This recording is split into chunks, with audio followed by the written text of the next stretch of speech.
ব্যাপক উৎসাহ উদ্দীপনা ও ধর্মীয় আচারের মধ্য দিয়ে পটুয়াখালীতে সনাতন ধর্মাবলম্বীরা উদযাপন করেছে হোলি উৎসব।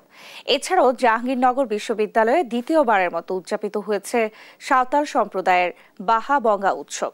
শুক্রবার সকালে পটুয়াখালীর কলাপাড়ায় সনাতন ধর্মাবলম্বীরা উদযাপন করেছে হোলি উৎসব।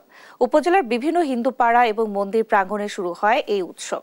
এ সময় ঢাকের বাদ্য, উলুধ্বনি এবং ধর্মীয় গানে মুখরিত হয়ে ওঠে মন্দির প্রাঙ্গণ। পরে সনাতনীরা রং দিয়ে একে অপরকে রাঙিয়ে তোলেন। এদিকে শুক্রবার সকালে জাহাঙ্গীরনগর বিশ্ববিদ্যালয়ের সপ্তম ছায়ামঞ্চে বাহা বঙ্গা উদযাপন কমিটির আয়োজনে শুরু হয় বাহা বঙ্গা উৎসব। এ সময় ঐতিহ্যবাহী গান ও নাচের তালে তালে বিশ্ববিদ্যালয়ের শালবনে জড়ো হয়ে পূজা অর্চনায় অংশ নেন সাঁওতাল ধর্মাবলম্বী নারী ও পুরুষরা। পরে নিজেদের মধ্যে শাল ফুল বিতরণ, তীর নিক্ষেপ, ঐতিহ্যবাহী বাহা ও আলোচনা সভার মধ্য দিয়ে শেষ হয় বাহা উৎসব।